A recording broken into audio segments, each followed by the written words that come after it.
With me today is Ben from Checkpoint, who's one of the SEs from Checkpoint, covering off the CloudGuard SaaS technology suite. And the talk today is going to basically dovetail into the other talks that we've had last week, specifically focusing on the SMB range of appliances. And it's going to be preempting another talk that we're going to have in the next session, which is surrounding Sandblast Agent and Sandblast Mobile. And these three pillars of the Checkpoint's offerings here are going to be incorporated into a recent bundle that we're going to be pushing out to partners and resellers. So without taking too much of your time, I'm just going to pass over to Ben so that he can begin to talk about CloudGuard SaaS. Thank you. Awesome. Thanks, Reza. So good afternoon, guys. Thanks for joining. As Reza mentioned, this is part of a series of webinars talking about some of the Checkpoint technologies. Today, we're going to be talking about Checkpoint CloudGuard SaaS. And with my fancy presentation here, we can see it's CloudGuard SaaS, and we're going to be talking about preventing SaaS breaches and talking about general security in SaaS environments and how we can be protected. So a couple of things that we'll be talking to today is how are enterprises being attacked at the moment. The next one will be how do we protect ourselves, and then we'll look at the 4 key areas that we identify in Checkpoint, or the 4 key areas of SaaS security. And then I'll talk a little bit about MSSP licensing and management options for our partners. So with a lot of customers and partners, I like to ask, well, the first statement I like to make is we're all using a lot of cloud applications. We could be using G Suite or Office 365, Teams, ServiceNow, Slack. We've got a bunch of stuff. And the next thing I like to ask is, are you actually secure? Do you know what's happening within those environments? Because traditionally, we had everything in a nice castle. We had our emails, our CRM, our file sharing, all within a nice, tightly secured network. And we had a security gateway at the end that would make sure that no nasty stuff comes in. And we were scanning our emails and doing all of that stuff. But as technology's moved on, we're seeing a lot of these applications and a lot of this data is ending up in the cloud because it's cheaper, because it's easier to manage, and it makes more sense for the business. But we're also moving a lot of data outside of our business. So we might be sharing now client or staff information in Salesforce. We've got file sharing happening. We've got emails happening out there. And so our traditional security that we had around our perimeter is now no longer there. So when I ask, are we secure? It's just prodding that question of, you've got information beyond your network. How are you actually dealing with that information? How are you protecting yourself against someone trying to steal that information? Because we are seeing a lot of enterprises getting attacked. We saw British Parliament have 90 of their email boxes being hijacked and being able to be used for malicious purposes.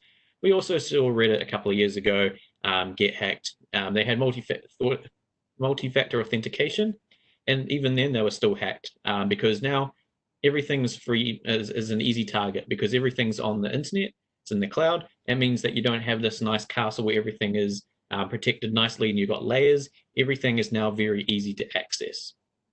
And with that, we are seeing different types of attacks. So if we look at some of the SaaS applications or the popular ones like Office 365, email is still a huge part of our business. And so the first thing we see is malware delivery to our SaaS applications. And so this can come in many different forms. This can come in the form of a file. And we've seen, and this is something that's been happening for years, but we've seen that traditionally we've had a lot of static analysis. We've had antivirus that work on signatures. But now a lot of these files that people are sending, they are brand new. They've never seen them before, or they're changing the signature. And so it looks like we've never seen this file in the wild before. And so we need to be able to prevent attacks that are 0 days or are very new files, and we need to prevent them first time, every time. So that's one of the challenges we have. We also have people sending links. So maybe you can't send a PowerPoint now because it's not 2 megabytes, it's now 50 megabytes because you put a whole lot of nice high resolution images in it. But now, so you have to put that somewhere in the cloud to host, and then you need to give someone a link. So people are using those same techniques, being able to send you a link and say, hey, this is my proposal or my document here, just click it and you'll get my document. So we need to be able to prevent that as well. The other thing we're seeing in recent years is there's a whole bunch of phishing happening, and they're getting really creative these days. And it's really hard to tell what's a legitimate email and what's something that is phishing. And especially the weakest link in your network is actually your employees and your staff, because it's the human factor. Phishing targets that human factor. So we need some tools to be actually able to distinguish between phishing and non-phishing attempts, and we need to do it with high accuracy as well. We see a lot of tools out there from SaaS applications, and they go, "Oh yeah, we do phishing, we prevent it first time." But I see so many complaints from people with Office 365 and other mailboxes and telling me, "Look, we've got these phishing protections, and yeah, we're very secure." And the second comment is, "My gosh, there's a lot of phishing happening. So we need to be able to provide tools to prevent this and do it very well." And phishing these days is becoming very, very easy. Oh, there we go. There's a nice video here. We can easily send an email to anyone, say, "Hey, do you want to click on this link? You might need to change your password." It's very easy to send an email. And these days as well, you don't have to have that big of feature set to actually be able to make a phishing website. You just need some basic web design tools, and there's a lot of free ones out there as well. And we can easily make a phishing website, grab some people's details, and boom. It's a very simple attack. You don't need to go to university to learn that. And what we find is that phishing, or that initial phishing, often leads to the next kind of attack, which is account takeover. Taking those usernames and passwords that we phished from before and actually being able to utilize that for whatever we want. And so in the case of Kane Financials, so this is not, they're actually not called Kane Financials, this is just a bogus name, but this is a real company that we helped with our checkpoint incident response a couple of years ago. And well, Kane was looking at the cloud and going, "That's a great place to go. It's going to save us a lot of money, we can cut down on staff managing it. Let's move to Office 365. Awesome, they did that. It worked out pretty successfully, and it worked for a couple of months, no problems at all. But then what they didn't realize that a lot of Kane Financial's customers received emails with invoices with fake bank accounts, or they'd changed the name or the number on that email to say, "Hey, we've actually changed our bank number. This is now the new bank number. Please put all the money into that account." And what we found is actually with that hack, they were actually able to phish the accountant, take those credentials, take over the account with those credentials, and then just send out a couple of emails, and boom, this criminal organization stole over $2 million worth of, well, just stole $2 million. And what we can learn from that is with enterprises, they're getting attacked in many different ways. So in that previous example, it was phishing and account takeover, but all of these factors here can lead to a data breach. And you don't want a data breach. There's more and more regulatory powers now looking at this, and in New Zealand, we're receiving a whole bunch of them soon, following Australia. And when we actually deep dive into some of these statistics around SaaS breaches, we can actually see, and this was, I think we reviewed about 250 new customers that we brought on with incident response that they went and helped. And we found when we were responding to a SaaS breach, 54% was in the result of an account takeover, which is actually larger than I initially thought. I would have thought it would be malware delivery or people accidentally sharing something, but no, it's account takeover. People really want to get into your accounts, move laterally through an environment, and then be able to use it for whatever they want. The next is malware delivery. We've known this for years, but attacks are getting more and more sophisticated, and that's a huge part of the security problem there as well. And then there's that little small part at 11%, employee file sharing. Now, I want to point this out because there is actually tools on the market that deal with that. And this is what we call a CASB, so a cloud access security broker, something that you'd usually pair with a SaaS application, and that would deal with DLP or data leak prevention, shadow IT, and application control. And these tools by themselves are fantastic, really good little tools. But the problem is they don't actually deal with the attacks happening on these platforms. So what we need is a tool to be able to merge all of that together, do the traditional CASB stuff, but also be able to deal with threats that are actually impacting my business. And so we put that together, we call it CASB 2.0, whatever you want to call it, and we call it Checkpoint CloudGuard SaaS. It's the next generation of SaaS security, or CASB 2.0, whatever you want to call it. And with this, we combined zero-day threat prevention, phishing protection, using AI and machine learning, identity protection in a very easy way, and we wrap that with CASB tools in a very easy management plane. And how this works is, I didn't make this animation, it's a very cool animation, but CloudGuard SaaS, what we do is we tie into the APIs of these SaaS applications. So we talk to Box, we talk to Dropbox, we talk to G Suite, whatever the SaaS application is, we tie in with APIs. This makes installation very simple and very easy. Between 10 to 30 minutes, you can have this all integrated, and within another 30 to 60 minutes, you can have a very fine-tuned policy, and you'll have things, you'll be able to prevent attacks first time, every time, and have the visibility over your SaaS applications. The next is we also, we integrate with authentication standards like Okta, Centrify, or Azure. So whatever you're using, we can integrate with that as well. We also do risk profiling as well. So if you're coming from a device like a desktop or a laptop or a mobile phone, we can create a risk profile and see, are you actually is the laptop infected? Is it coming from an unsafe or untrusted network? Where is it coming from in the world? So we can create a profile on your device, scan it, and then be able to make a decision if you're allowed in.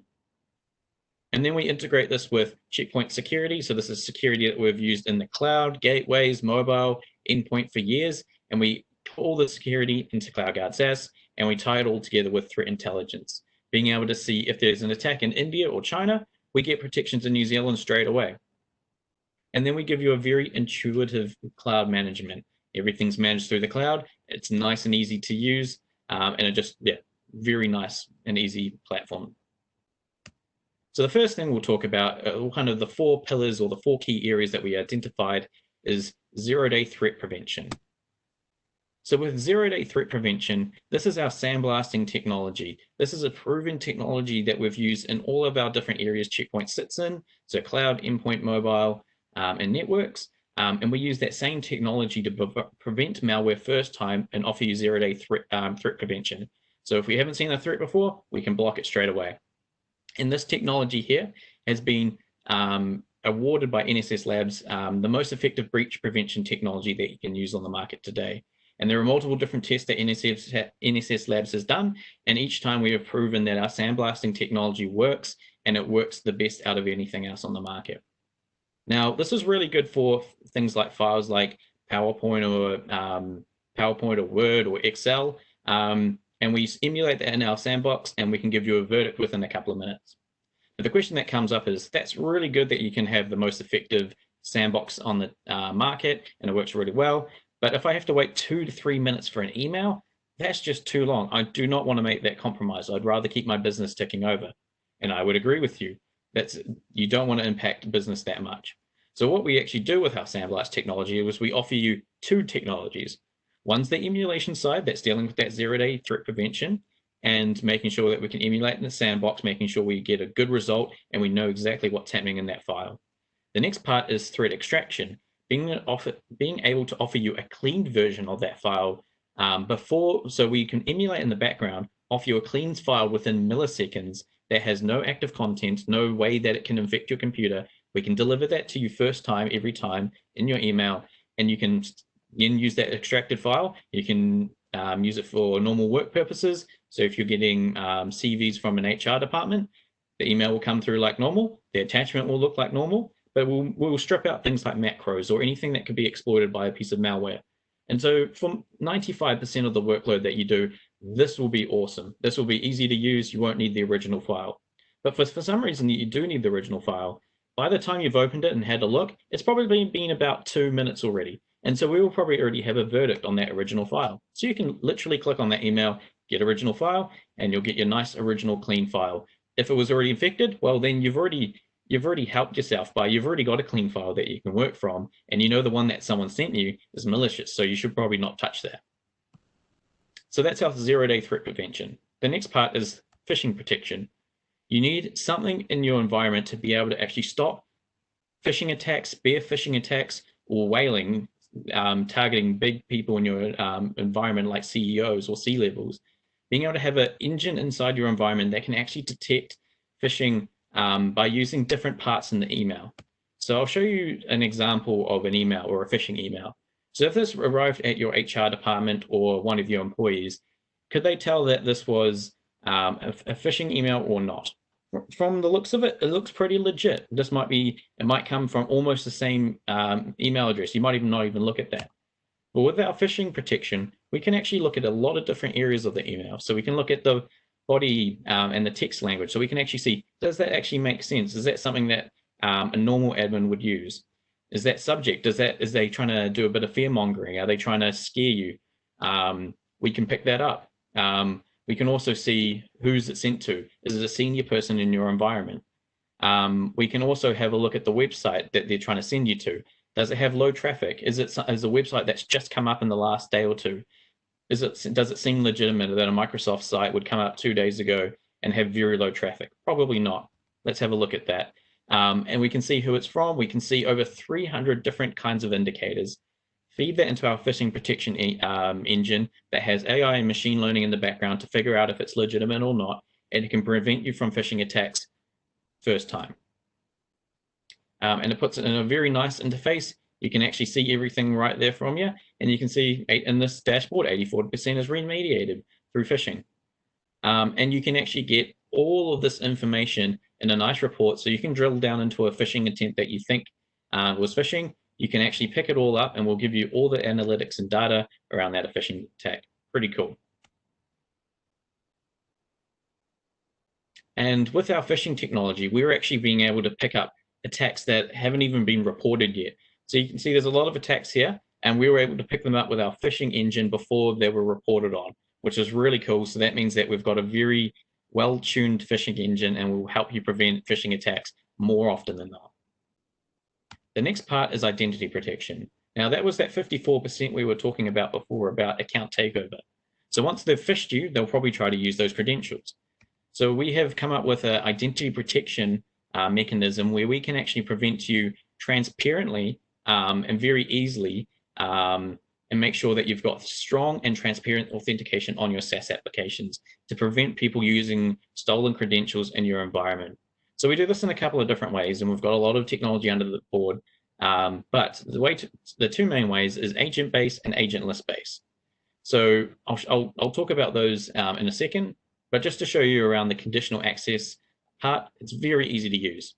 So sources, you can link in your AD groups there. You can use devices or OS, and you can filter by them. And you can also filter by IPs in different countries as well. So if you want to stop anyone from India or the UK from using your SaaS applications, you can block them straight away. Awesome. You can also filter by a whole lot of other stuff. So you can use applications. So you can filter by G Suite or Microsoft Office 365. You can allow blocker inspect them, and with inspect, you can add some extra parameters, extra parts in there to make sure that you've got the exact settings that you want. And with this, so the first one is if you're using our identity protection without an agent. So what happens is an attacker will attempt to log into your SaaS application with the stolen credentials. That will go through the identity provider. They'll go, yep, those look fine to me. The next thing, before it goes to your SaaS environment, they'll actually go through CloudGuard. With CloudGuard, our threat intelligence platform will be able to feed a lot of information into that. So if we see IP addresses that have been flagged that these are attackers or these are not great people or very dodgy IP addresses that they're trying to log in from, we will probably block them. And we can use a lot of different conditions to actually check if they're legitimate or not and allow access into your SaaS provider or into your SaaS platform. So this adds a lot of security without having to deploy a lot, and it makes sure that it's inline and it's very easy to use. And we're finding now that if you're just using two-factor isn't enough sometimes. As Reddit found out, the hackers actually broke their two-factor authentication. So they found out that SMS-based authentication can still be broken. So two-factor can be bypassed. Mobile devices are prone to threats and smishing. And visibility is needed on the device's security part. So what we can actually do is integrate that with an agent. And what our agent can do is sit on the device itself, do that risk-based profile, seeing what's on your device. Are you infected with anything? Are you coming from a legitimate IP address? Are you in the right location?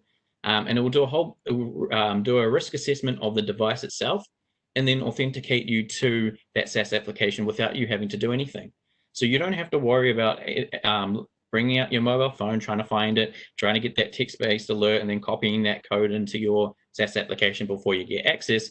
You can just log straight in. We do all the authentication and making sure you're the right person on the device without you having to do anything.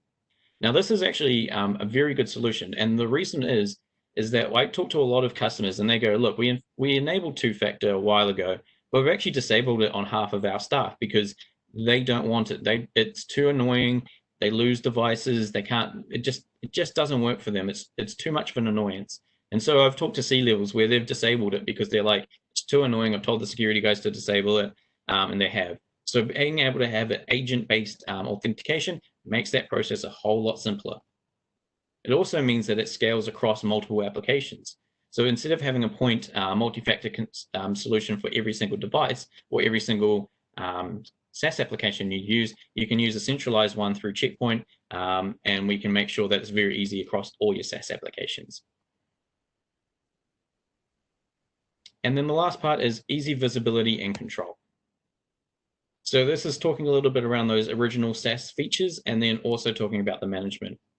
So with Shadow IT, we can pick up a whole bunch of applications that your users might be using. So we can scan through your SaaS environments and actually pick up if people are using Dropbox or Eventbrite or a whole bunch of other SaaS applications that you might have actually not authorized in your environment. And we can pick that up and we can report that about who's using what. And this makes it easy to make sure that you're helping your users be educated around SaaS platforms and using the best security. The next thing we do is DLP, and we actually just released our DLP 2.0. So we used to do just over 800 identified data types. That's not that many. It's actually pretty decent. But now you can actually customize your own DLP filters. So you can actually add your own keywords or types of information that we will pick up, and we can block that or alert you when that's being shared within your environment. So if people are sending out credit card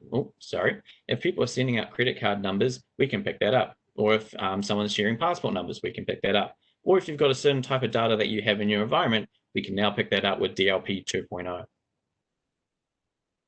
And the last thing is CloudGuard SaaS is cloud managed. Very easy process to onboard. We can set you up a demo very easily, and you can integrate this into your SaaS application even easier. You got a very nice, there we go, very nice dashboard to work from. Everything's nicely laid out, it's nice and colorful, separated logically, and it makes going through your reporting very easily. The other thing about Checkpoint is that we are a prevention company, not a detection company. So we like to be able to prevent these kinds of attacks and tell you that we've blocked them rather than just detecting them and going, hey, something happened, we can't do anything. This also means you have less alerts if we're blocking them all the time. So that's another good thing from a Checkpoint point of view. And then the last thing I'll talk about is just around CloudGuard SaaS and our tools that we have for our partners if they're wanting to on-sell the solution. So we have a couple of different schemes. So one of the cool ones for our partners is pay-as-you-go monthly consumption-based licensing. So if you've got a small pool or even a large pool of customers and your month-to-month mailbox usage goes up and down quite a bit, we can actually cater to that. So you can pay for exactly what you're actually using on a month-to-month basis, which means that you can pass those savings and that flexibility onto your customers. SaaS, CloudGuard SaaS is now multi-tenanted as well. So we have tools for our partners to be able to actually create child accounts under your main MSSP account and actually either on-sell that where you can't manage the child accounts, or you can on-sell and add MSP services and management onto that where you can actually manage your child accounts as well.